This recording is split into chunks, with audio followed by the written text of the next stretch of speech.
Que bom. Eu queria que antes da gente fazer isso, hoje é um culto diferente. Enquanto a gente estava aqui no meio das ofertas, o pastor Rodrigo subiu também para falar, a gente estava tendo muito movimento. Eu sei que algumas pessoas vão ao banheiro, vão beber água, não tem problema.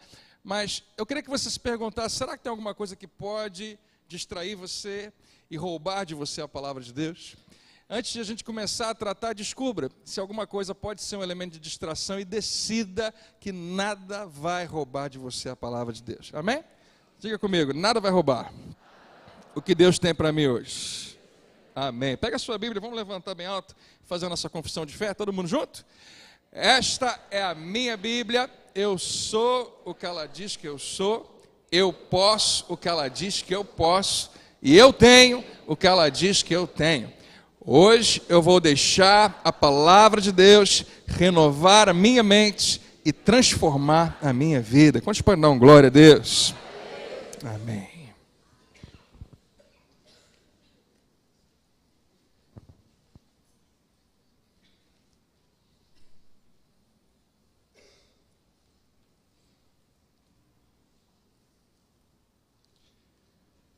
Hoje nós vamos tratar, dentro desse assunto que nós temos falado, nós temos chamado Daqui para Frente, nossa série.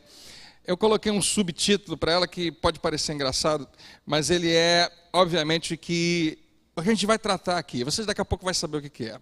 O título dessa mensagem de hoje é essa: Ninguém merece. E a gente usa isso de maneira pejorativa. Quando alguma coisa acontece com você, você fala assim, ninguém merece, né? Mas eu queria que você repensasse essa expressão no sentido do que ela realmente significa. Existem certas coisas que absolutamente ninguém merece, e ainda assim alguns vão ter. E é disso que a gente vai falar hoje. Algum tempo atrás aqui na igreja eu usei uma ilustração que eu achei interessante, e talvez você já tenha ouvido, mas para quem não ouviu eu vou contar outra vez. Isso já deve ter acontecido com alguém, mas acabou se tornando uma história, acabou se tornando uma piada. Um homem estava tentando achar um lugar para estacionar o seu carro e o estacionamento estava completamente lotado. Aqueles estacionamentos onde você dá várias voltas e circula e vai para um outro pavimento e sobe, desce, vai para o subsolo, não tem uma vaga.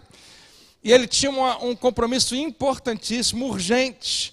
E ele começa a ficar desesperado, ele começa a ficar preocupado que o horário está passando, ele começa a fazer uma oração e diz, Senhor, eu preciso de uma vaga para estacionar esse carro, eu estou desesperado, então eu vou te pedir, por favor, arruma uma vaga para mim. Na meio da oração ele começa a dizer o seguinte, se o Senhor me der uma vaga aqui, eu prometo que a partir dessa semana eu vou todo domingo à igreja, que eu vou começar a frequentar a classe de escola dominical de manhã. Se o Senhor arrumar uma vaga para mim, eu vou trazer a minha família toda para ti, eu vou te servir, eu vou ofertar bastante. E nesse momento, quando ele termina a sua oração e diz amém, o carro da sua frente sai e ele estaciona o carro. Enquanto ele está estacionando, ele diz, Senhor, não precisa mais, já encontrei.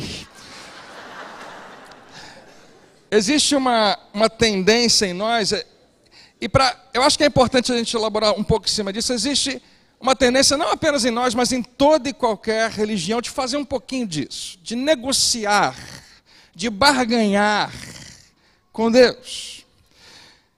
Existe algo na gente que nos impulsiona isso. Eu já ouvi alguns dos irmãos dessa igreja, talvez alguns até aqui já tenham feito isso, falando, pastor, eu tomei uma decisão na minha vida que se Deus fizer isso, aí eu vou fazer isso, eu vou fazer aquilo. E falava com muita sinceridade, porque todos nós temos um pouco disso. E eu vou daqui a pouco fazer uma pergunta que vou precisar que você seja honesto. Fica tranquilo, você não vai responder sozinho, mas tem a ver com isso. Toda e qualquer religião, não apenas a cristã, não apenas o católico, não apenas toda e qualquer religião vai entrar um pouco nisso. Vai falar, eu vou fazer algo em resposta a algo que Deus fez por mim. Então, Senhor, se o Senhor fizer isso, eu vou começar a fazer aquilo. E você descobre o que você acha interessante de começar a fazer. Existe essa necessidade. E o interessante é que até gente que não tem religião nenhuma, até gente que nem acredita em Deus também faz isso. Você já viu? Até ateu vai chegar um momento na vida dele que ele vai falar assim, eu estou desesperado, então se existe algum Deus por aí, Por favor, me ajuda. E há pessoas que vão contar o seu testemunho dessa maneira, nunca acreditaram em Deus, nunca aceitaram que Ele era real, mas até que chegou um momento tão profundo, tão escuro, em que elas, de alguma maneira, fizeram uma oração. Se o Senhor existe, revela-te a mim e eu vou te seguir. Algumas vezes isso deve ter acontecido, deve ter funcionado, mas o panorama bíblico não é esse. Normalmente Deus ele se revela para quem primeiro resolve crer nele. Amém, queridos? É assim que nós vemos na sua palavra. Mas isso acontece o tempo todo. No momento de desespero, no momento, né, de profundo desespero, nós às vezes lembramos. Senhor, faz isso por mim, e aí eu vou fazer alguma coisa também. Eu vou mudar um pouco, eu nunca mais vou fazer aquilo, eu vou fazer aquilo outro. Na verdade, essa é uma expressão que a gente vai usar de vez em quando. Deus, se você fizer isso, aquilo por mim, eu prometo, a partir de agora, daqui em diante, eu vou fazer isso. Ou então, Deus, se você fizer isso, eu prometo que nunca mais eu vou cair no mesmo erro. Nunca mais eu vou fazer isso. Nunca mais eu faço aquilo outro. E agora que vem a pergunta, que eu vou ver se você vai ser realmente honesto. Nós estamos na igreja, vem, gente? Não que você não tenha que ser honesto em outro lugar, mas aqui, né, vamos tentar. Quantos aqui já fizeram alguma coisa parecida com isso? Você já barganhou com Deus, já negociou? Eu sou o primeiro a levantar a mão para ver quem vai me acompanhar, beleza? Olha quanta gente honesta aqui, beleza? Graças a Deus. Eu não vou nem falar de você que não levantou a mão, fica tranquilo. Mas eu vou falar com quem levantou a mão. Tem uma outra coisa que eu sei a teu respeito. E é isso daqui. Nós não cumprimos a nossa parte do acordo. É ou não é? Se já aconteceu com você de fazer aquela oração, Senhor, como eu já fiz, né? Quando eu chegar em casa, por favor, que meus pais estejam dormindo. Né? Quando chegar em casa, seja o que for, e você fala, se o Senhor fizer isso por mim, eu vou para o retiro, eu vou para o novo caminhar, eu vou para tudo quanto é lugar, onde o Senhor me mandar eu vou, mas faz isso por mim. Chega em casa, os pais estão dormindo, e faz igual o homem do carro, que bom, dei sorte. No dia seguinte, né, o amigo liga, e aí, tudo bem? Tudo bem, cheguei em casa, estava todo mundo dormindo, não teve problema nenhum, e você segue com a sua vida. Não vai fazer nada, não vai mais necessariamente ir mais à igreja por causa disso, não vai ser, agora você é um dizimista, não vai, a gente não muda, porque a gente faz, a maioria, né? Alguns até fazem, não, eu fiz um voto, então eu vou cumprir. Em geral a gente não guarda e não cumpre a nossa parte. E existe algo interessante aqui, que se você já teve em algum momento essa oportunidade de negociar ou de barganhar, vamos chamar assim, com Deus, existem duas suposições em você, existem duas coisas em alguém que faz isso. E não importa a religião, não importa se você está na igreja há muito tempo, pouco tempo, se você é de outra religião, se você não acredita em Deus, se você já fez isso, existem duas suposições dentro de você que são muito importantes. E a primeira de todas é que você acredita que Deus sabe que você existe. Se em algum momento, no momento de apuros, no momento de desespero, você faz uma oração como essa, Deus, se o Senhor fizer isso por mim, eu vou fazer isso, ou nunca mais vou fazer aquilo. A primeira coisa que você tem é uma fé maior do que você imaginava que tinha, porque você acredita que Deus é real. Você acredita que Ele sabe quem você é, Ele sabe qual é o seu nome, Ele sabe qual é a situação que você está, Ele simpatiza com o que você está vivendo, Ele se importa com você e talvez até responda. Você é capaz de abraçar qualquer tipo de religião se você tem esse tipo de fé. Você já acredita que Deus sabe que você existe. Porque senão você nunca ia fazer uma oração dessa. Você nunca ia nem começar a tratar com Deus se você achar, bom, para que eu vou fazer isso?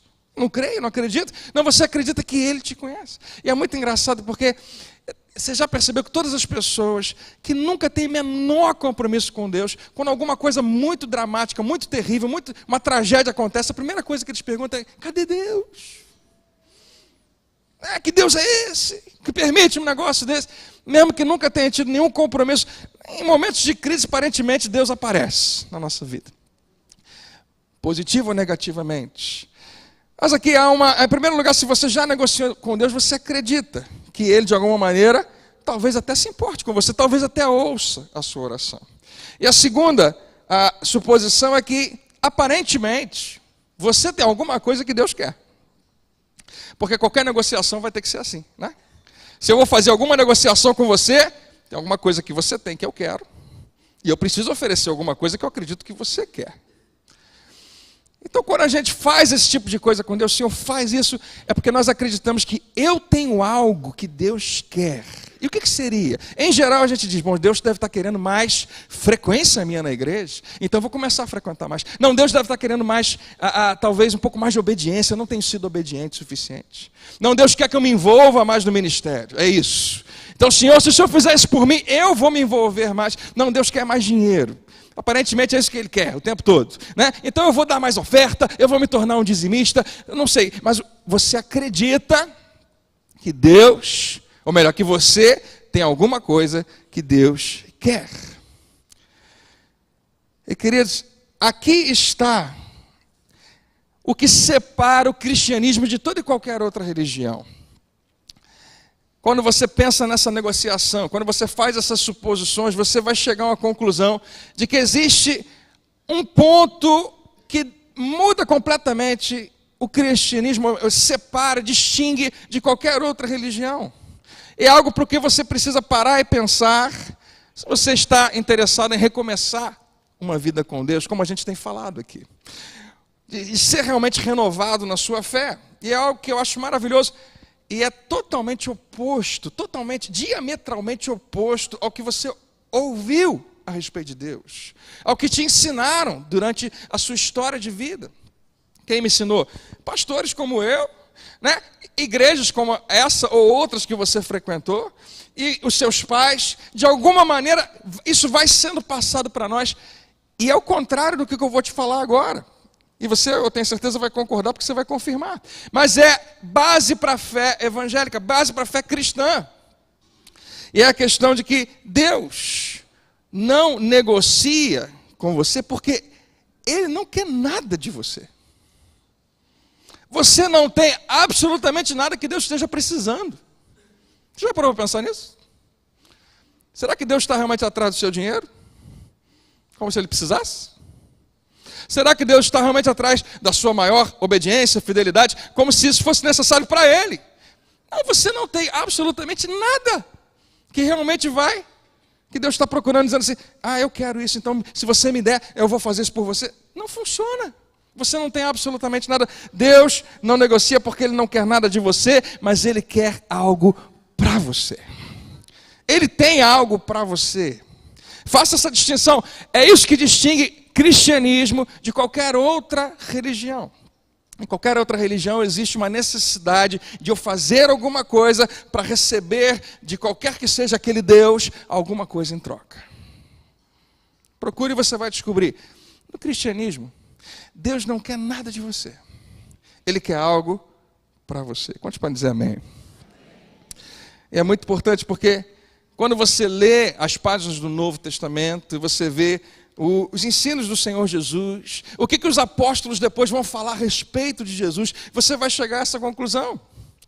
Que fica muito claro que na fé cristã, não é você fazendo alguma coisa para Deus porque Deus quer alguma coisa de você. Porque Ele não quer nada de você. Ele é Deus. Você já pensou nisso? E o que realmente Ele pode precisar que eu tenha para oferecer a Ele? Deus quer algo para você. Na fé cristã, no cristianismo, a palavra que resume essa ideia é essa palavra: graça. E todos nós já experimentamos graça de uma maneira ou de outra. E eu queria tirar um pouco essa palavra do contexto espiritual, do contexto de igreja, e falar que ela é apenas uma palavra, graça. E você já experimentou ela, independente de você ser cristão. A graça acontece quando alguém faz alguma coisa por você e você não fez absolutamente nada para merecer aquilo. Já teve uma experiência assim? Né? Claro que você teve. Se você já fez aniversário e recebeu algum presente, para pensar. Só porque você fez mais um ano de vida, você merece alguma coisa? E a gente canta parabéns, parabéns. Você conseguiu sobreviver mais um ano. Não. Porque eu completei mais um ano não quer dizer que eu mereço alguma coisa. Inclusive, quando alguém te dá um presente em qualquer momento, o natural é você perceber, eu não merecia. Exatamente, não merece, por isso que é presente. O presente é alguma coisa que você não merece, você recebe simplesmente porque a outra pessoa quis te dar. E se ninguém te der nenhum presente, você não pode ficar chateado, porque você não merece. Peguei no pé de alguém, né? Não merece. Você sabe o que você merece? O salário. Você trabalha? No final do mês, o patrão não pode chegar, olha, fiquei feliz com você, vou te dar um presente. É mesmo? É? Seu salário.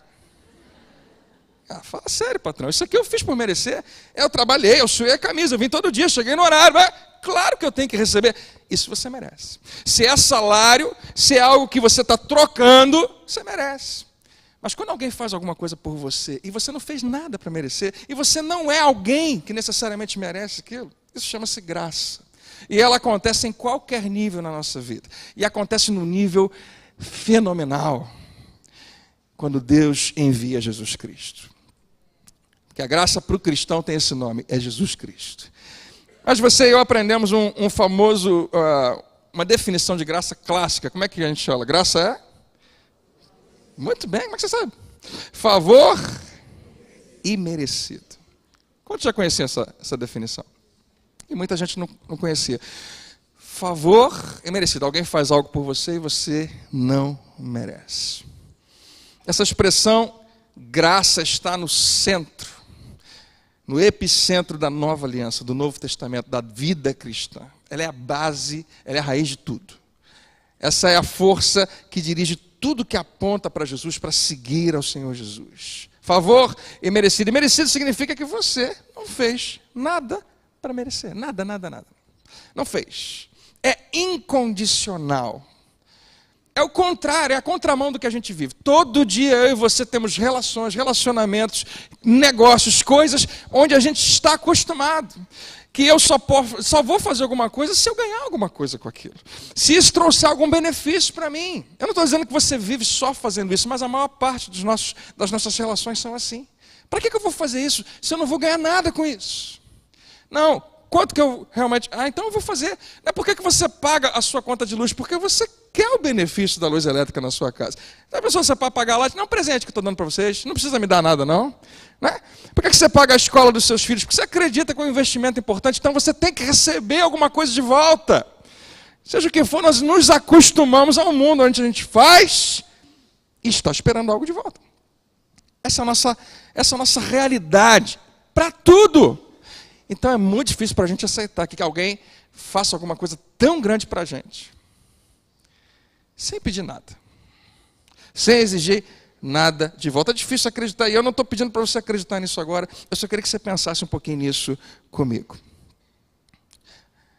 É baseado na pessoa que está te favorecendo. Ela não tem base na pessoa que é favorecida. Essas duas pessoas são importantes. Um é favorecido, um foi abençoado, um recebeu o benefício e o outro só deu. E quando isso acontece, o crédito só vai para a pessoa que deu. Favor imerecido significa eu estou ganhando alguma coisa, tendo feito nada. Absolutamente nada para merecer. Se existe algum custo, se existe algum pagamento, algum preço, se existe algum sacrifício, está sendo custeado, está sendo pago, está sendo sacrificado pela pessoa que está me favorecendo e não por mim mesmo. Eu estou sendo abençoado, eu estou sendo favorecido, eu estou sendo de alguma maneira agraciado, sendo que eu não fiz nada. Mais uma vez, é a pessoa que o faz, a pessoa que tem atitude que recebe o crédito. Você não sai com o peito estufado dizendo, olha, eu consegui um monte de coisa sem ter feito nada. Não. Em geral, aquela pessoa que fez por você é merecedora de você honrá-la, de você se humilhar diante dela e dizer, olha, eu não sei onde eu estaria, não sei o que eu faria se não fosse por você. Eu me lembro, na época de Natal, quando eu morava lá nos Estados Unidos, ou seja, em 97 ou 98, e pela primeira vez, depois de muitos anos, na minha adolescência isso acontecia muito, o carro acabava a gasolina, eu não achava que tinha que botar gasolina. Para que tem que botar gasolina? Né? O carro anda, tem que botar. Depois a gente cresce, a gente descobre que tem que botar. E o carro acabou a gasolina, e eu parei com o carro bem longe de um posto. E eu comecei a pensar nas minhas possibilidades. É totalmente diferente daqui, não tem um ônibus passando. Quando você vê um ônibus lá, é mais fácil você ver um disco voador do que um ônibus, lá na cidade que a gente morava. Não tinha ônibus, você não tinha opção. Não tinha táxi. Eu ia ter que andar pelo menos quase 2 quilômetros a pé até o próximo posto, ver se eles tinham algum recipiente, comprar, trazer gasolina e voltar. E ali, eu estou parado com o carro, descobri que era isso. Não precisava abrir capô, só fechei a porta e comecei a pensar quais eram as minhas alternativas. Vou para lá, vou para cá, eu tinha que resolver. Não tinha celular naquele tempo. Aí, para um carro, um casal, uns 2 senhores, um senhor e uma senhora, fala, está tudo bem? Eu falei, está tudo bem, só acabou a gasolina. Só isso. Então, entra aqui que a gente vai te levar no posto. Nunca tinha visto aquelas pessoas antes. A gente estava próximo do Natal e a desculpa que eles me deram foi essa. Eu falei, olha, eu não sei nem o que falar, não sei como agradecer, muito obrigado, eu ia andar a beça. Quando chegaram lá, eles me esperaram encher o recipiente com a gasolina, me colocaram no carro de novo, me levaram até o carro onde eu estava. Eu falei, eu não sei o que dizer, eles falaram assim, é Natal. Presente. Na verdade, queridos, isso é Deus. Não é provisão de Deus, é graça de Deus. Eu não fiz nada para merecer, mas experiências dessas acontecem na nossa vida. E essa palavra, graça, favor e merecido, é uma dinâmica importantíssima para você começar a enxergar o reino de Deus através do ponto de vista que Ele tem, de como Deus vê. Porque essa é uma das questões mais fortes que vão fazer distinção entre a sua fé, a fé cristã, e qualquer outra forma de religião, qualquer outra ligação entre homem e talvez Deus. Eu vou fazer isso, Deus diz, porque eu quero fazer. Mas eu não fiz nada para merecer, exatamente. Eu não estou olhando para o seu caráter, eu não estou olhando para os seus atributos, eu estou olhando para o meu caráter. Eu estou olhando para os meus atributos. Eu estou buscando não dentro de você alguma coisa que faça com que você mereça, mas eu estou buscando dentro de mim o que eu tenho de virtude, o que eu tenho de atributo para fazer algo por você, mesmo que você não mereça. É doido isso. A gente não consegue entender porque as nossas relações não são assim.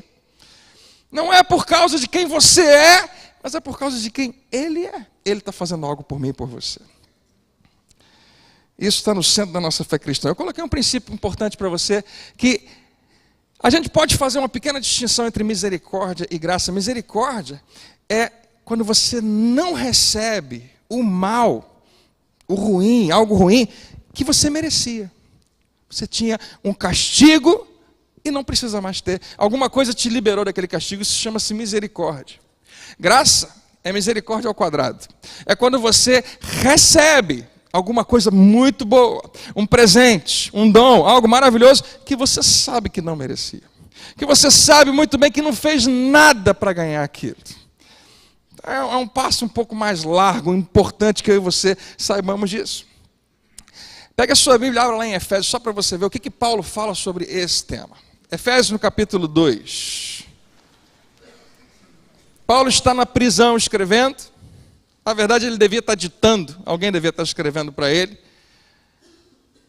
A prisão em Roma, aproximadamente 65 anos depois de Cristo, ou seja, 30 anos depois, aproximadamente, da morte de Jesus. Paulo está escrevendo num período onde existia muita gente que tinha andado com Jesus, que foram testemunhas oculares do que aconteceu. E ele tenta resumir qual o conceito que ele entende sobre a graça de Deus. Agora, preste atenção, a carta à igreja de Efésios não é, por exemplo, como 1 e 2 Coríntios. A igreja de Corinto manda uma carta para Paulo, faz algumas especificações, e Paulo responde muitas delas, e no meio ele coloca conceitos gerais sobre a igreja. Não, Paulo estava na prisão, ele nem sabia quem é que ia receber a carta, ele não sabia para quem seria lida a carta ia passear por algumas igrejas. O que Paulo vai falar agora vai ficar claro para você que é para todo mundo. Não é especificamente para um grupo, mas é para mim e para você hoje. Se você vai receber, diga amém. Isso é do Espírito Santo para mim e para você. E Paulo começa a falar em Efésios 2, versículo 1, e começa bem negativo, ele faz uma analogia, ele fala, vocês estavam mortos. Que a gente falou bastante disso aqui no batismo. É isso mesmo. Estava morto em suas transgressões e nos pecados. Morto significa separado. Separado da vida. Separado de Deus. Então, Paulo está falando isso para que você entenda que no que diz respeito ao seu relacionamento com Deus, você estava morto para Deus, é como se Deus estivesse morto para você, não havia nenhum relacionamento. E a partir de agora, se você continuar lendo, Paulo começa a descrever os detalhes de como nós nos comportamos por causa dessa separação. Como nós fazemos coisas que não devíamos fazer, como nós violamos a nossa própria consciência, como nós não cumprimos os nossos próprios padrões. Eu acho que isso é certo, e a gente não consegue acertar, nem assim. E Paulo começa a falar sobre isso, e alguns versos depois, ele chega a um ponto de transição. E no grego original não tinha como você enfatizar uma coisa, então, na língua original, eles pegavam a parte mais importante e traziam para o início da frase. E eu acho legal porque o João Ferreira de Almeida, talvez na sua Bíblia também esteja assim, fez questão de manter, de preservar isso e colocou as duas mais importantes palavras no início da frase. E Paulo diz no próximo versículo, no versículo 4, mais Deus. Diga, mais Deus. Vocês tinham um problema grande, vocês estavam mortos, mas Deus... Queridos, o interessante aqui é que normalmente a maneira como nós nos relacionamos com Deus é o contrário dessa. A gente faz orações do tipo, Deus, eu sei que eu fiz isso, que eu fiz aquilo, que eu errei, e que eu não devia mais, mas a partir de agora mas eu prometo, mas eu nunca mais, mas eu como se nós tivéssemos a capacidade de resolver essa questão nós mesmos. Eu sei o que eu fiz, eu errei. Normalmente quando a gente peca, a gente nunca fala eu pequei, eu errei. Mas vou mudar. Eu vou fazer alguma coisa. E Paulo está dizendo, queridos, é um novo tempo, Deus fez alguma coisa nova. Quando você perceber que você está morto, que você precisa mudar, que você está longe de Deus, que você precisa recomeçar, não vai funcionar esse negócio de mais eu. Vai ser necessário o mais Deus. E pensa um pouco no que ele continua falando. Ele diz assim, mas Deus, você estava morto, você estava afundado no pecado, não tinha chance para você, mas Deus, que é riquíssimo em misericórdia.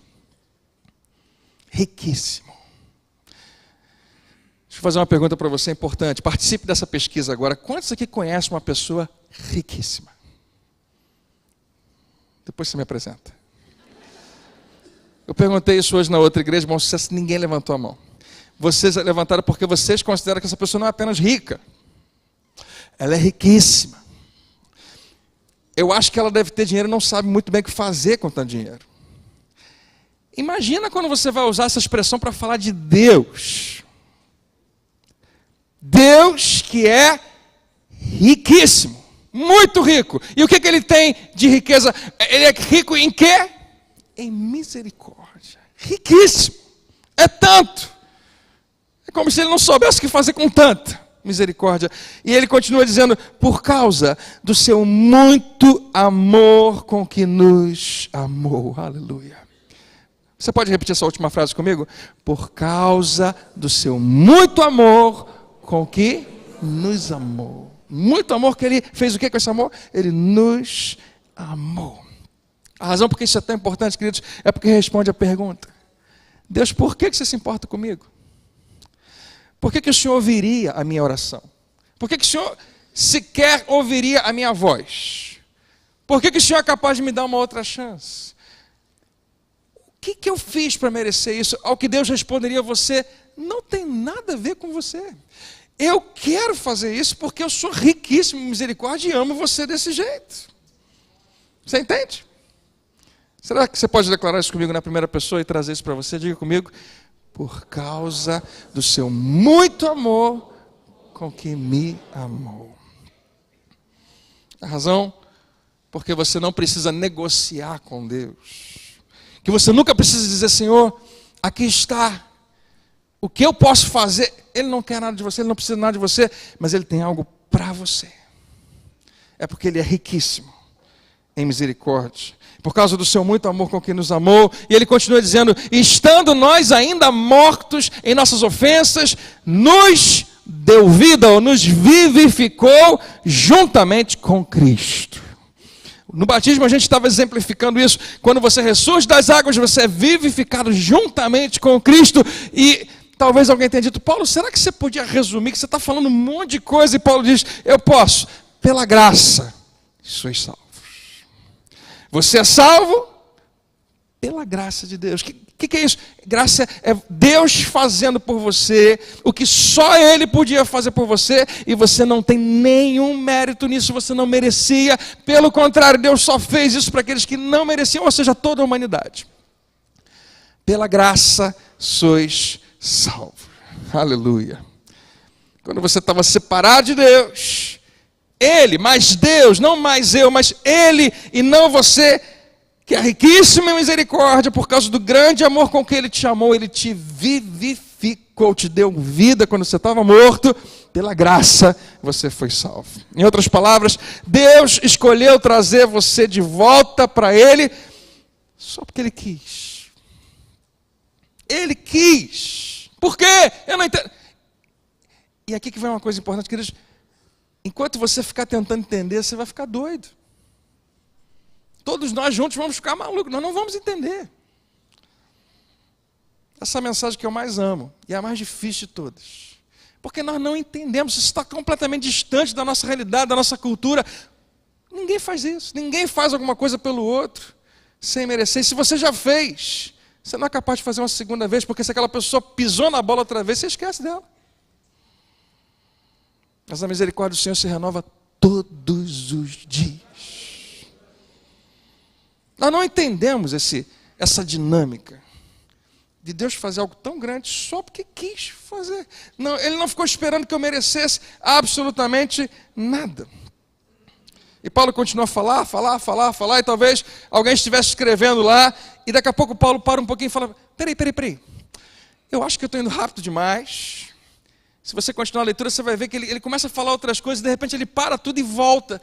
Como se dissesse assim: eu preciso deixar isso bem marcado, eu preciso deixar isso bem estabelecido. Então, naquele mesmo parágrafo, ele volta a dizer: pela graça sois salvos, e ele adiciona alguma coisa: por meio da fé. Algo muito importante que ele não tinha falado antes, ele fala: eu preciso falar disso. E ele nos leva lá atrás, nos últimos 2 domingos, quando a gente veio aqui, falou que naquele simples gesto de fé, Deus aceitou Abraão, porque ele creu nele, porque ele confiou nele. A gente volta para o domingo passado e lembra que o povo de Israel obedeceu uma simples orientação de Deus: coloca sangue na sua porta. E por esse simples gesto de fé, toda aquela nação, num dia para a noite, é resgatada da escravidão, é transformada e começa um novo tempo na sua vida. Deus, Ele respeita simplesmente o princípio da fé. Paulo está dizendo para a igreja de Éfeso, está falando para a igreja de Jacarepaguá, a maneira como você experimenta isso, a maneira como você entra nisso, a maneira como você harmoniza essa graça de Deus na sua vida, é através de um simples gesto de fé. É como você experimenta e torna isso realidade na sua vida. Quando você reconhece que Deus ama você, que Cristo morreu na cruz pelos seus pecados, que essa é a maior expressão do amor de Deus, é entregar o seu próprio Filho para esse mundo, para você, se torna possível sair da morte para a vida. E tudo que eu tenho que fazer é crer, segundo a palavra de Deus, é. Quando você reconhece isso, quando você aceita isso, toda essa graça se torna realidade para você. E ele continua nesse mesmo parágrafo: se você não entendeu, então ouça, isso não vem de vós, é um presente de Deus, é dom de Deus. E caso você ainda não tenha entendido, ele vai um pouco adiante e fala assim: não vem das obras, não vem do seu trabalho, não vem das suas atitudes, das suas ações, do seu bom comportamento, não tem nada a ver com você, para que ninguém se glorie. E é aqui que está a nossa crise. Por que essa mensagem é tão difícil de aceitar? Porque nós queremos, você não vai dizer, você não vai aceitar, você nunca vai admitir, mas nós queremos muito merecer, nós queremos muito sermos melhores do que outros. Nós queremos poder apontar para alguém e dizer: você não merece. Você nunca vai admitir, mas há algo incrustado na gente que faz isso. E deixa eu te falar, ninguém merece. Nem você, nem eu, nem a Madre Teresa. A pastor Madre Teresa também, né? Entregou a vida dela toda. Você conhece toda a vida dela? Eu também não. Mas por que você já chegou a essa conclusão, né?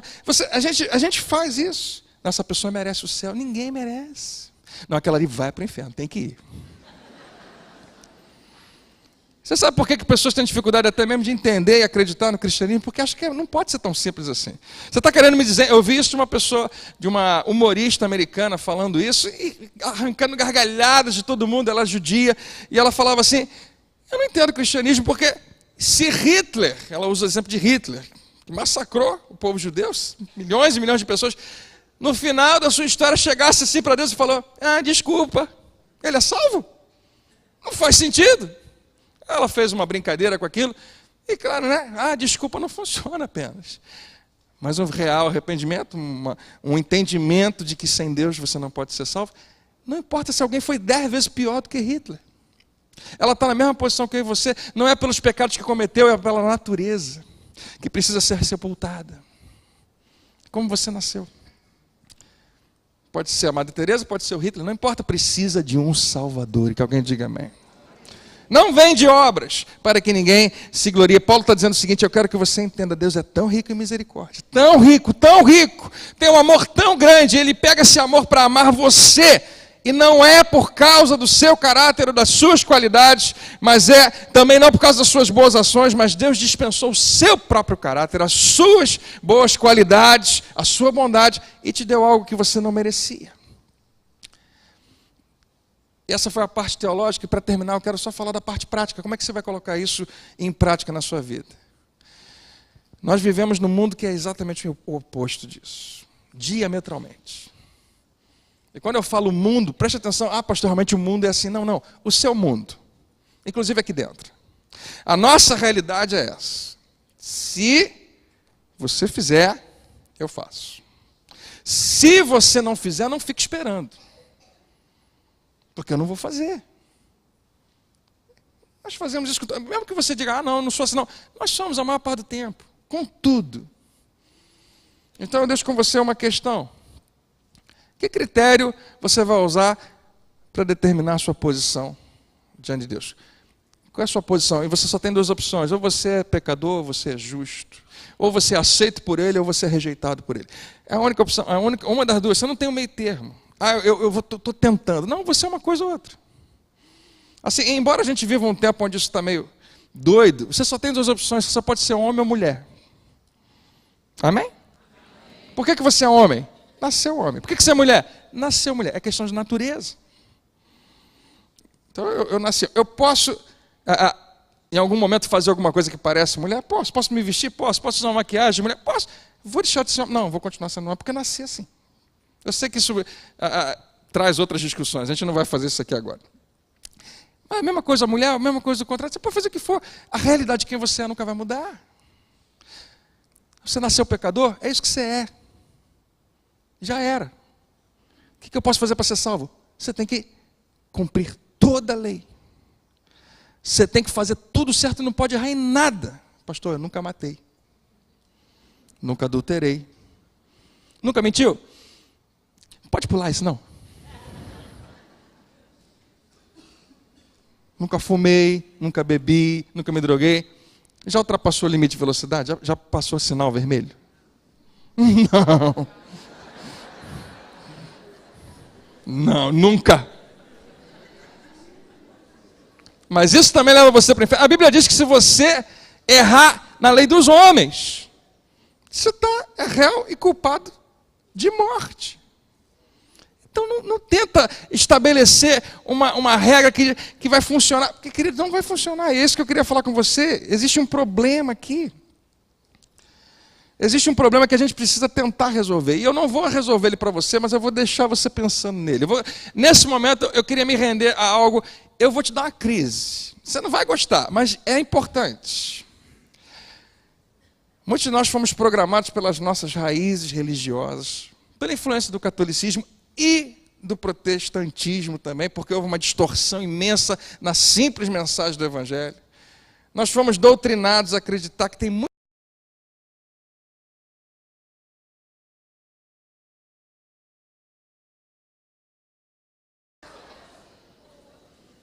Preste atenção. Se você for no Oriente é diferente, mas no nosso mundo ocidental, Europa, América do Norte, América Latina, nós recebemos uma influência pesadíssima do que é maravilhoso, que é o cristianismo, mas existe uma cristianização da nossa cultura. Existe uma biblificação da nossa cultura. E a nossa teologia é grandemente baseada em princípios bíblicos, e precisa ser, mas tem uma forte dose de suposições e tradições que a gente aprendeu. Nós vivemos num mundo onde muita gente acredita que a Bíblia tem coisas que não tem. Nós vivemos num mundo onde os cristãos estabelecem como as regras são. Hoje eu ouvi alguém falando uma coisa, eu falei, gente, de onde tiraram isso? Falaram, não, porque a Bíblia diz. Aí quando a pessoa fala isso, é perigoso às vezes. É como eu falei, a Bíblia diz, Deus ajuda quem cedo madruga. A 1000 chegarás, mas de 2000 não passarás. E coisas do tipo. Tem uns clássicos aí, e a pessoa jura que está lá. Não, pastor, está escrito lá, água mole em pedra dura, cavalo não sobe escada, está escrito. Está escrito na sua casa. Né? Seja onde for, mas não está escrito na Bíblia. Mas nós vivemos uma cristianização, uma biblificação. A nossa cultura, de uma forma geral, tem uma forte influência disso. Mas você quer saber, muita gente que cita a Bíblia nem lê a Bíblia. Nem sabe, nem estudou, nem sabe exatamente o que está lá. Inclusive nós fazemos isso. Todos nós acreditamos, preste atenção, que nós sabemos o que Deus aceita, o que Ele rejeita. O que o agrada e o que o desagrada. Nós acreditamos que nós sabemos o que agrada a Deus e o que não agrada a Ele. E isso é assunto para debate da 93 para 10 semanas. O que agrada a Deus e o que não agrada a Deus. Porque nós acreditamos que nós sabemos disso. E tudo que nós enxergamos de certo, de ético, de moral, de errado, de imoral, é baseado em ideias cristãs, bíblicas, mesmo que você não seja cristão e mesmo que você nunca tenha lido a sua Bíblia. O que tem de errado nisso, André? Não, vamos supor que eu chegasse para você e perguntasse, como é que isso aqui funciona para você? Qual é a sua posição em Cristo? Qual é a sua posição diante de Deus? Ela é gerada com base no seu comportamento? Ou com base na graça de Deus? E eu penso que a maioria de nós ia responder, eu acho que tem a ver com comportamento também. Eu acho que tem que ter um pouco disso, André. Eu acho que faz parte. Então tá. E a minha pergunta é a seguinte, e eu quero só que você pense. Eu ia perguntar para você, me diz então aí, quais são os comportamentos que você lembra que são importantes, que você acredita que se você tiver, Deus vai te aceitar. E você talvez me dissesse 1, 2, 3 ou uma lista, e todos eles, se eu te perguntasse, de onde você tirou isso? Da Bíblia. Você ia dizer, está ali, está na Bíblia. E muitas vezes, tem certas coisas que as pessoas vão falar que nem sabem, mas acreditam que está lá na Bíblia, mas não necessariamente estão, mas ainda que estejam. De onde você tirou isso? Eu tirei da Bíblia. E aqui que está o problema, e eu espero que você não fique chateado comigo, eu gosto muito de você. Queria muito que você voltasse semana que vem. Mas hoje que eu vou te falar, jamais use a Bíblia, busque e use a Bíblia para fundamentar o fato de que você tem comportamentos que lhe tornam aceitos por Deus. Jamais pegue a sua Bíblia e use ela para fundamentar, para substanciar o fato de que você tem comportamentos que te tornam aceitáveis a Deus. Porque muitos de nós fazemos isso e nem pensamos. Muitos de nós pegamos os 10 mandamentos e citamos eles. Eu não faço nada daquilo, eu não mato, não roubo, não adultero. Então a gente falou disso semana passada, os 10 mandamentos foram dados para o povo de Deus, não como uma condição para serem aceitos, mas como uma confirmação de que eles já eram de Deus. E não vem dizer, né, que aquilo ali tudo, né, você perfeitamente faz. Impossível encontrar uma pessoa que em algum momento não tenha cobiçado. Então, se você quebrou um desses mandamentos, a Bíblia diz que você é réu de todos eles, mas ainda que você queira, não vai funcionar, porque Deus já tinha redimido Israel, já tinha chamado de seu povo antes de começar a dar a lei. Então não busque os 10 mandamentos, com certeza não use os ensinos de Jesus para fundamentar o seu próprio comportamento, porque Jesus coloca o padrão tão alto que é simplesmente inalcançável. Que é simplesmente impossível de você chegar. Quando ele pega, ele fala, vocês ouviram o que foi dito, mas agora eu vou dizer o seguinte, e ele coloca algo tão inacessível que esquece, você não vai conseguir. Não, pastor, o que Deus quer da gente, eu sei, está lá no Sermão da Montanha. É interessante como a gente trata muito disso, do Sermão da Montanha. Você já leu o Sermão da Montanha? Você conhece alguém que consiga realmente viver com base naqueles padrões de comportamento? Não, você não conhece ninguém, porque não existe ninguém. A Bíblia deixa muito claro que isso foi colocado para justamente todo homem saber que tira zero. Todo homem saber que está desqualificado completamente. E o restante do Novo Testamento todo, ou melhor, a maior parte dele, é escrito pelo cara que acabou de falar para a gente, que não é pelas obras, mas é pela graça. O que você vai fazer com isso tudo? O que você está querendo dizer, André?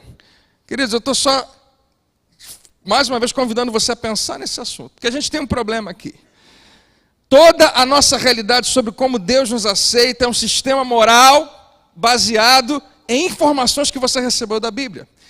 Mas se você lê a sua Bíblia, você vai descobrir que ela jamais nos ensina que é através de obras e de bom comportamento que você é aceito por Deus. Você não vai encontrar isso lá.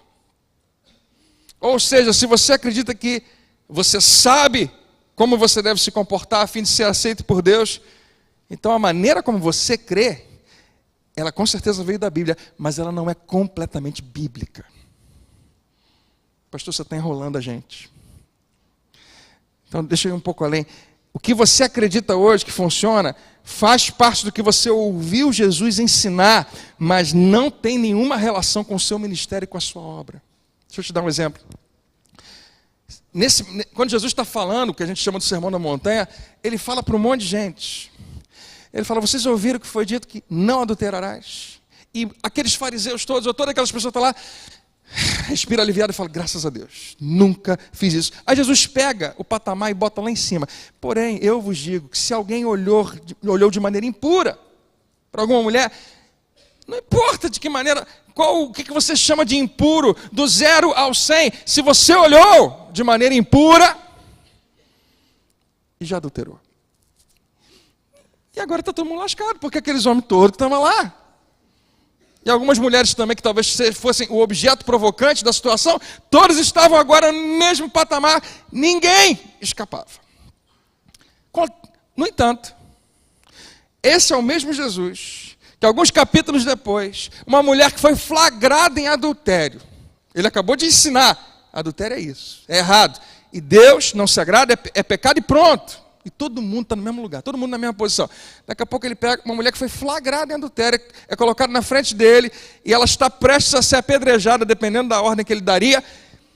E ele fala, se alguém não tem pecado, pode atirar. Ninguém atira, todo mundo vai embora. Ele fala para a mulher, cadê os teus acusadores? Olha o ministério de Jesus. Ele ensinou sobre adultério? Ensinou. Mas como é que ele trata a adúltera? Ninguém te condenou? Não, Senhor. Nem eu te condeno. Vai, não peques mais. Glória a Deus. O que você hoje acredita que são padrões de comportamentos bíblicos, são verbos e adjetivos extraídos do Novo Testamento, mas foram retirados do contexto do Novo Testamento.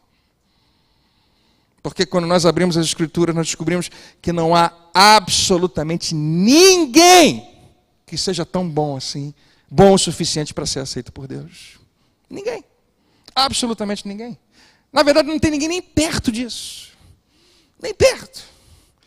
Então, se para você ser salvo, a questão é apenas comportamento, e um comportamento exemplar, você está perdido, perdido, perdido, perdido, perdido, perdido.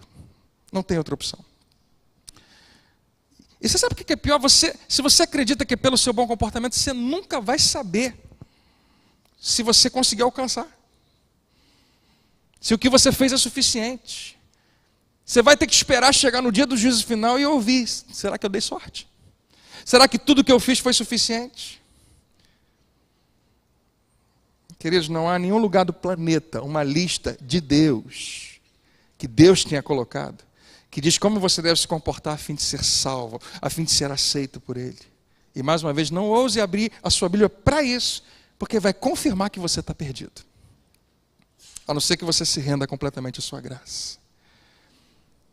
E esse é um Deus que a gente nem entende. Se ele é real e se Ele é bom, como é que Ele pode dizer para você, olha só, eu estabeleci um estilo de vida que eu acho aceitável, mas eu não vou contar para vocês qual é. Tenta descobrir. Usa o bom senso de vocês e no final a gente vê se vocês conseguiram ou não. Claro que isso não tem nada a ver com o nosso Deus. Você nunca vai saber e você nunca vai ter paz. Mas a outra alternativa é a graça de Deus. A maravilhosa graça de Deus. E alguns vão dizer, André, eu acho que é um pouquinho de cada coisa. Tem que ter uma mistura dessas duas coisas. Tem que haver um equilíbrio dessas duas coisas. Eu devo fazer o que eu sei que é certo. Eu devo pagar minhas contas. Eu devo não fazer mal a ninguém. Não vou matar ninguém. Não vou roubar ninguém. Não vou adulterar. E se tiver algum buraco, Deus vai preencher de algum jeito.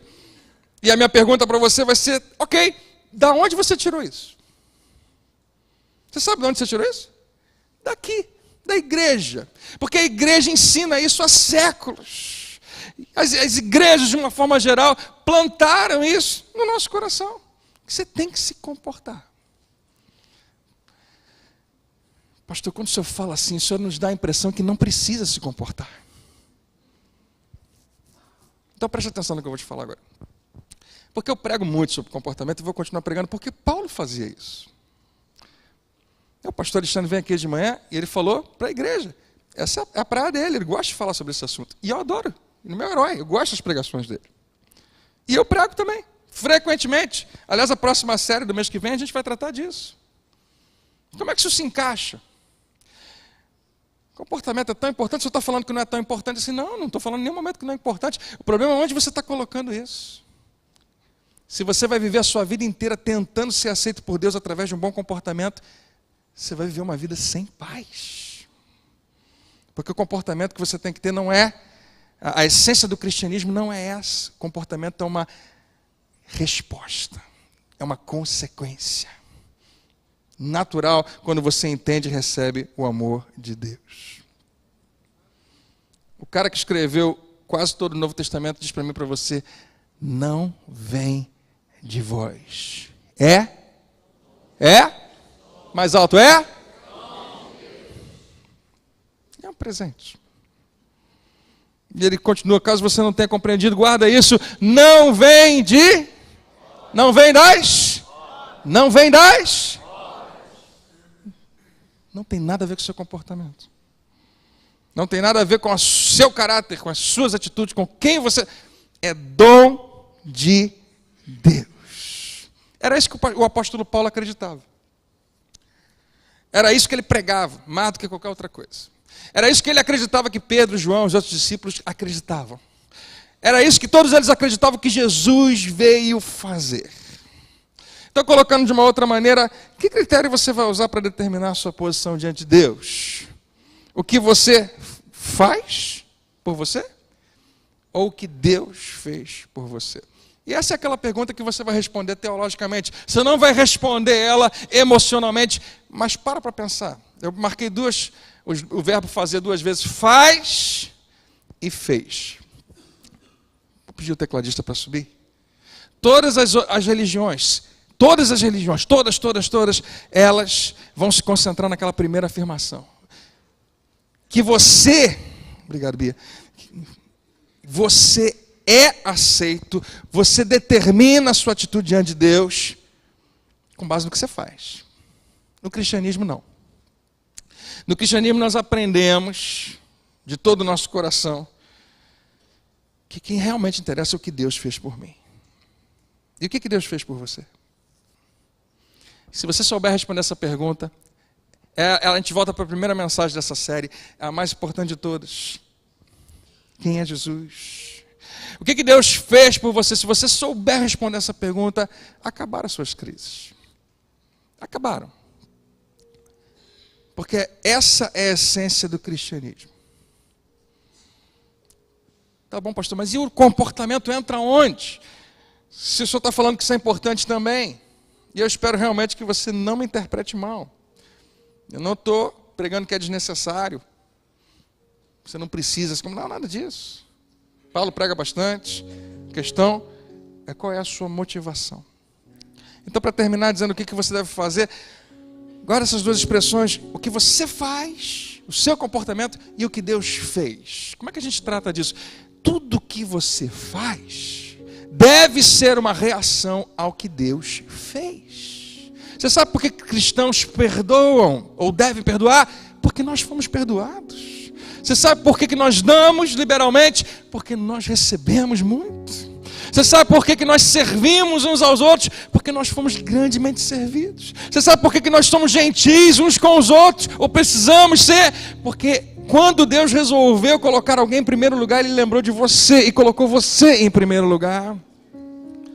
Você merecia? Claro que não. E a gente pode ser um reflexo disso e descobrir pessoas que não merecem o nosso amor, o nosso perdão, a nossa posição em Cristo, e simplesmente dar a elas essa vantagem que nós recebemos, não porque elas merecem, mas em reverência ao que Deus fez por nós.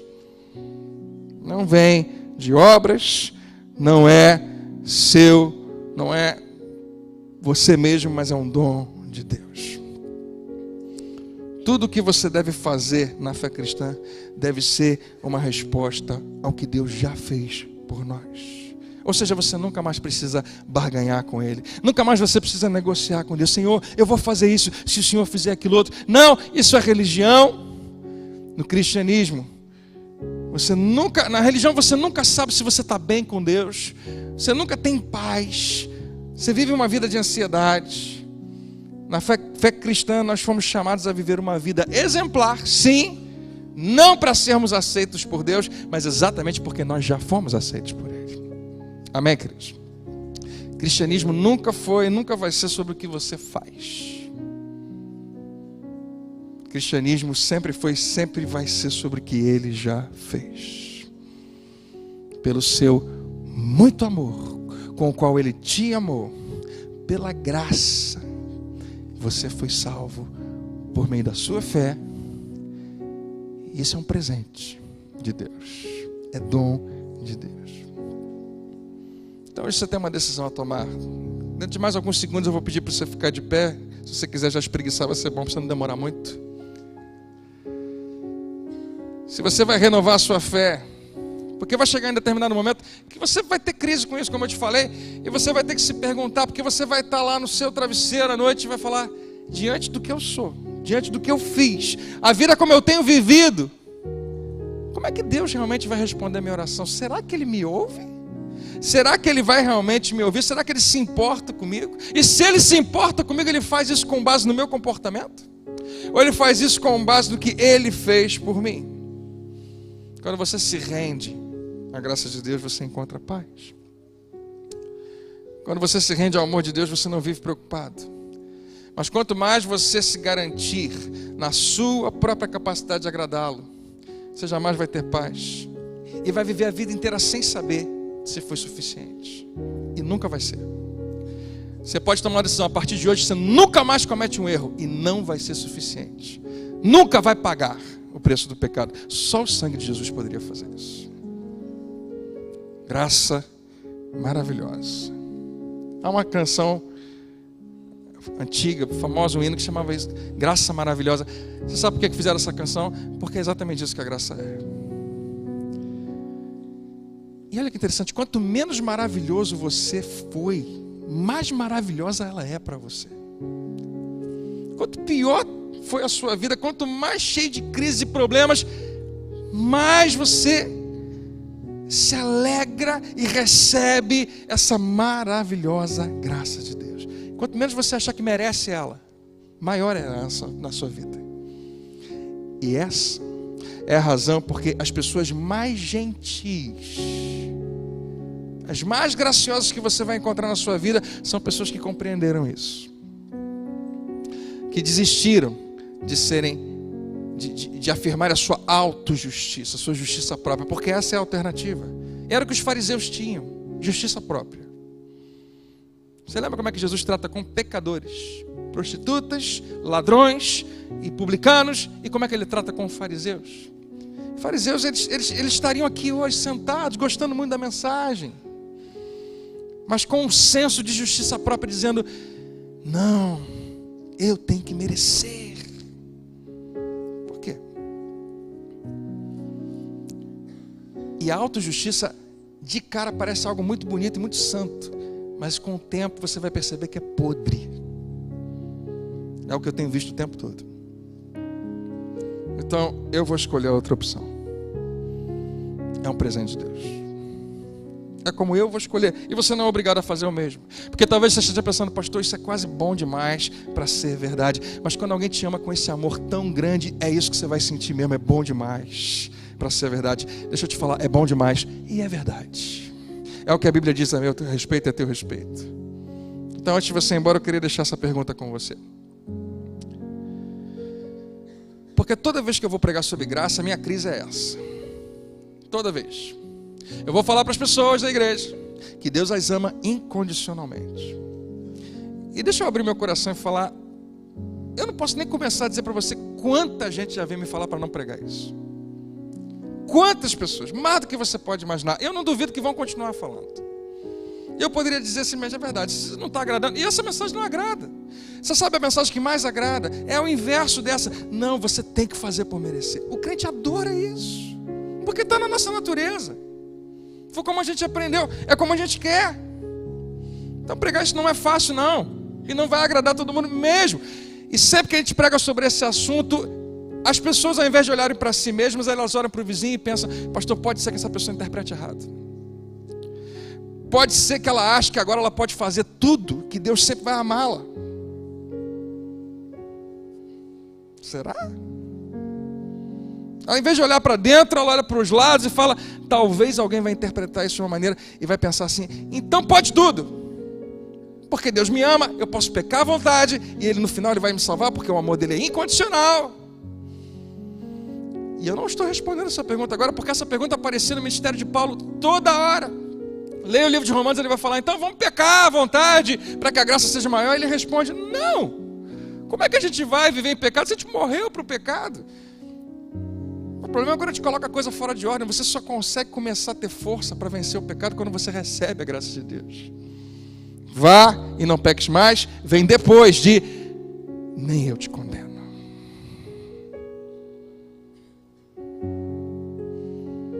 Se você vai conseguir, se você tentar se garantir no seu próprio amor por Deus, na sua capacidade de agradá-lo, você vai se exaurir. Em algum momento você vai cansar.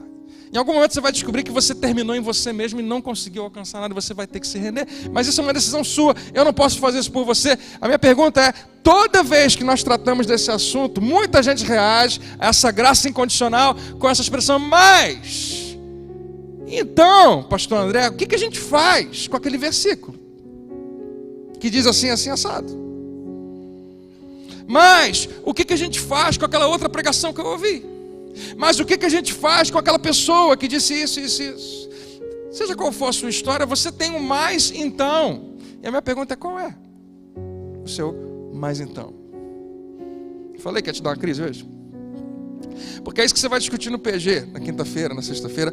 É isso que se você não tem PG, que era muito legal se você transformasse em palavra e conversasse com a sua família, conversasse com outras pessoas e sentasse com alguém, talvez fosse no carro falando: qual é a minha crise com essa mensagem? A minha crise é o seguinte: tem um versículo lá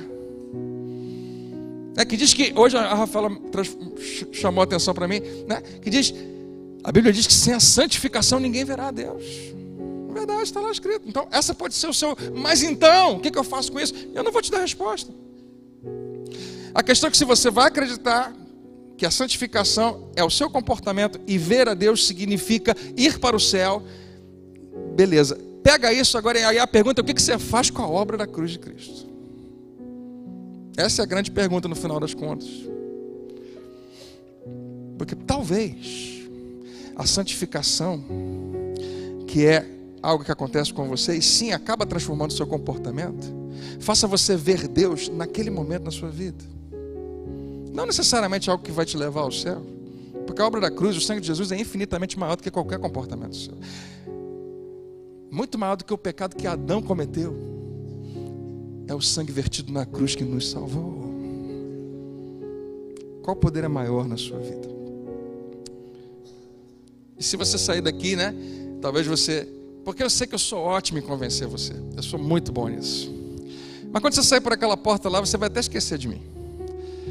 E isso é bom. Eu não vou conseguir continuar pregando isso para você o resto do dia.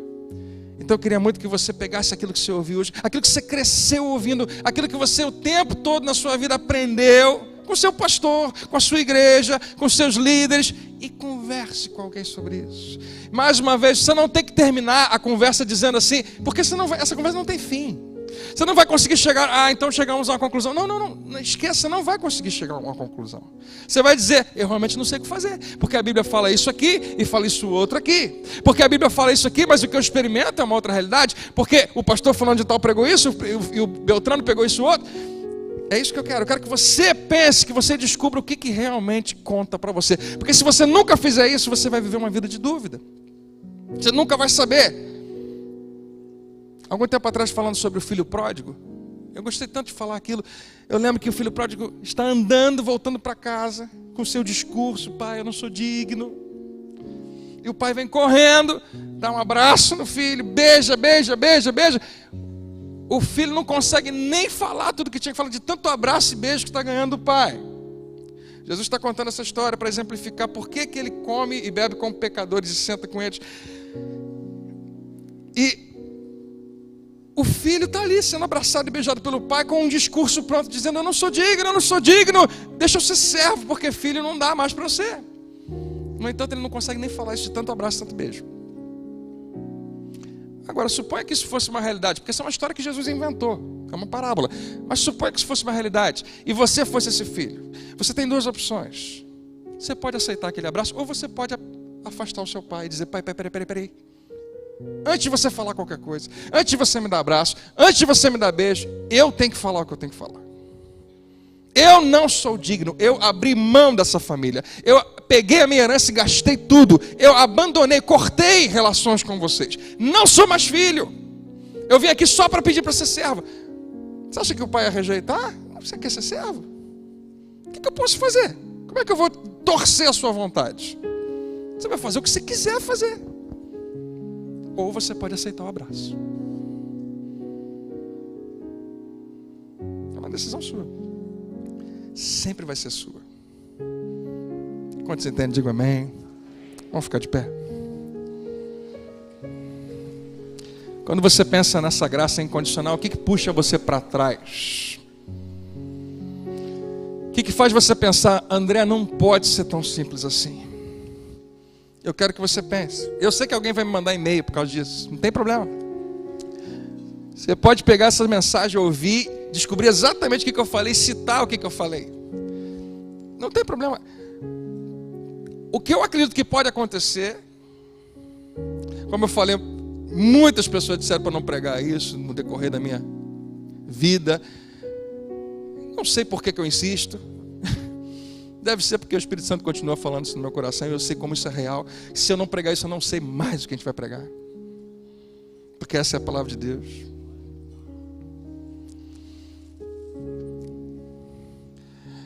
E se houver algum tipo de crítica, eu penso que o último nível é o seguinte: André, você deve estar certo, mas eu não quero ouvir isso. Porque vai ser muito difícil você encontrar na Bíblia alguma coisa que realmente desaprove a obra perfeita do nosso Senhor Jesus Cristo, quando declara: está consumado, está pago. Se está pago, você não tem que pagar mais. A não ser que você é tão orgulhoso que você faça questão. Se alguém chega lá para você: hoje eu vou pagar o teu lanche. Não precisa. Não, eu faço questão. Não precisa, não, já paguei. Não importa, eu vou pagar de novo. Paga. O que te provocou a fazer isso? Porque você precisa merecer. Precisa. Eu vou pagar. Você vai pagar e nunca vai ser suficiente. Você precisa de um Salvador. Só Ele paga o preço pela sua vida. Amém? Vamos dar as mãos? Vamos orar juntos? Semana que vem a gente vai aterrissar. Antes do Dia das Mães. Ninguém merece. Mas como Ele te ama. Mas Deus, por causa do grande amor, sendo rico em misericórdia, por causa do grande amor com o qual Ele te amou, estando você ainda morto, Ele te vivificou, pela graça você é salvo. E isso não vem de você, é dom de Deus. Não é das suas obras, para que você não receba nenhum mérito, para que o único que receba crédito e mérito seja aquele que dispensou a graça na sua vida. Amém. Aleluia. Na tua salvação eu confio, eu espero. Tudo que preciso já sei que está em ti. Vou cantar o amor do Salvador.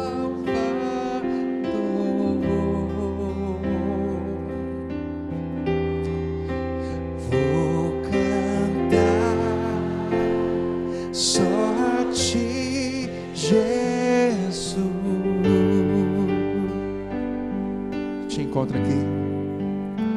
Te encontro aqui, minha vida a ti eu rendo. Quero conhecer tua glória e graça, ó Deus. Vou cantar o amor do Salvador. Oh Jesus, obrigado. Vou cantar só a ti, Jesus. Vou cantar o amor do Salvador.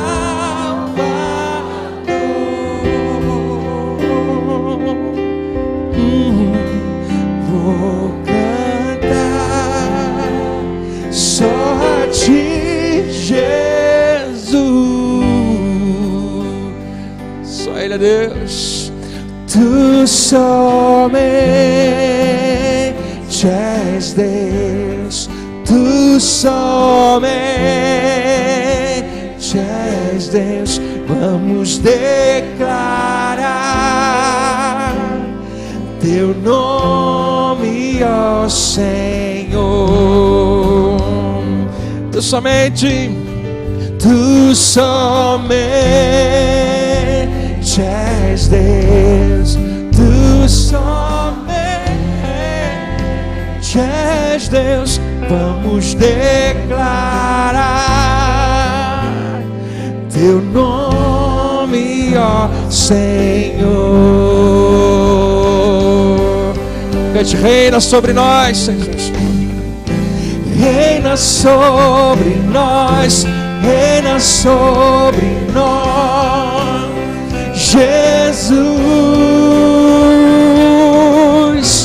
Reina sobre nós, reina sobre nós, Jesus. Reina, reina sobre nós, Jesus. Reina sobre nós, sobre nós, Jesus. Pai, nós te agradecemos por tanto amor, pela tua riqueza em misericórdia, pelo Senhor derramar essa graça tão grande sobre nós. Obrigado pela tua palavra que hoje o Senhor faz chegar ao nosso coração.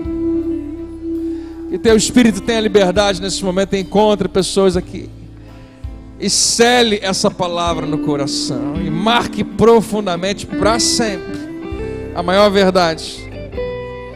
Nós, meu Pai, cremos e confiamos em Ti, e nós te agradecemos pela Tua obra em nossas vidas. Eu queria que você orasse por quem está perto de você e dissesse: Senhor, que nesses dias o meu irmão tenha os seus olhos abertos, não para o que o pastor pregou, mas para a Tua verdade, que é o que interessa, que é o que importa.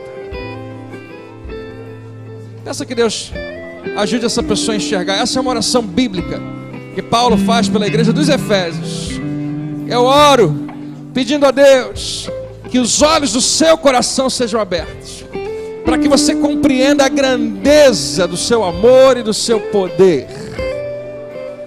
Peça a Deus: Senhor, abre os olhos do nosso coração, para que nunca mais nós sejamos os mesmos, para que a gente pare de brincar de cristianismo, de igreja, de religião, e entendamos o relacionamento perfeito que o Senhor tem conosco. Dá-nos base, Senhor, dá-nos um solo firme para plantarmos a nossa vida. Ajuda-nos, Senhor, a renovar a mente e transformar a vida. Oh, nós te damos toda a honra e toda a glória, em nome de Jesus. E que toda a igreja diga amém. Glória a Deus. A Ele louvor.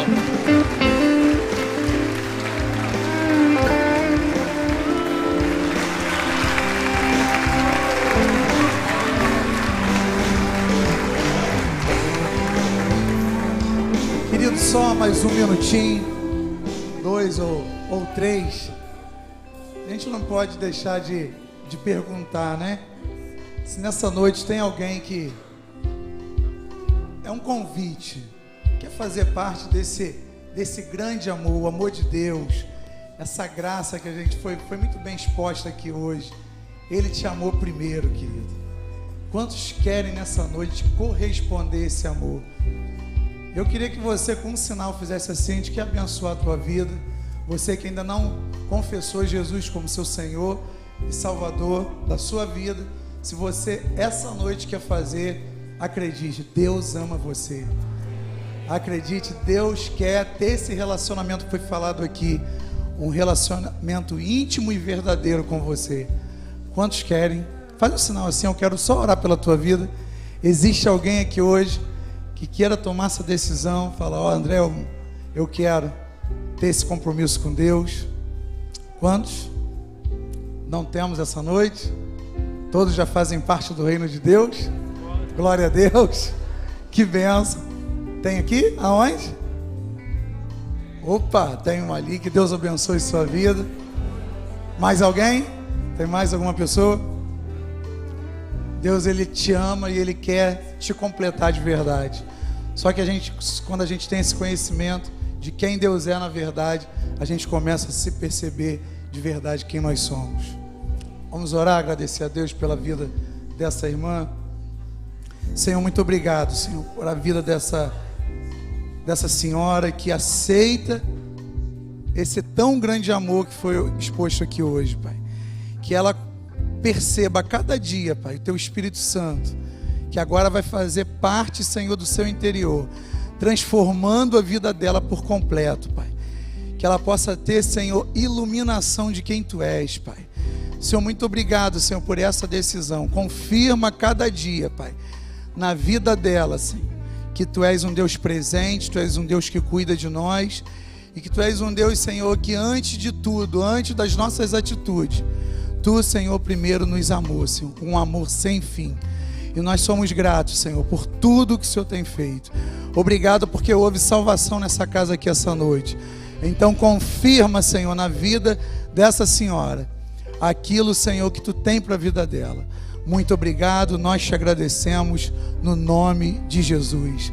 No finalzinho, ali naquela salinha ao lado ali, tem um povo ali de Deus que vai te chamar, vai anotar os seus dados para a gente estar orando pela vida da senhora, tá? No finalzinho. Eu quero conhecer aqui essa noite quem completou aniversário. O pastor falou aqui, né? Parabéns por mais um ano você ter sobrevivido, né? Mas a gente quer abençoar a tua vida. Quantos fizeram aniversário no mês de abril? Faz assim com a mão, ó. Olha quanta gente bonita aí, ó. Vamos aplaudir a Deus pela vida dessas pessoas. Deus abençoe, meu irmão. Deus abençoe, meu irmão. Coloca pra gente aí o texto lá de Números 6, 24, 25 e 26. A gente pode falar junto aqui no final. Quero orar pela vida desses irmãos, abençoar. Você pode abençoar a vida desses irmãos junto comigo? Feche seus olhos. Senhor, muito obrigado, Pai, por mais um ano de vida, Pai. O Senhor concedeu a vida dos meus irmãos, minhas irmãs aqui, Senhor. Nós queremos, como sacerdote do Senhor, abençoá-los em nome de Jesus. E te pedir, Senhor, que mais um ano ou mais anos pela frente, o Senhor conceda debaixo da Tua graça, debaixo, Senhor, dessa revelação do Filho, Pai, que veio e nos salvou com um amor sem fim. Muito obrigado, Senhor, pela vida deles. Que eles estejam, Senhor, sendo esse presente no meio de nós, nos abençoando a cada, Senhor, dia que nós estamos juntos aqui, Senhor, celebrando o Seu nome. Nós queremos, como Igreja de Cristo, como sacerdotes Teu, Deus, abençoá-los no nome de Jesus. Amém. Você pode dizer junto ali para eles, ó: o Senhor te abençoe e te guarde. O próximo.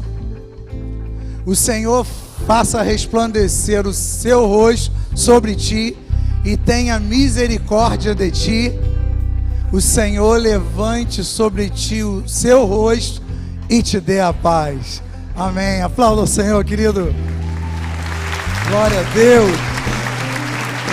Uma semana abençoada para você. Vai na bênção. Deus te abençoe.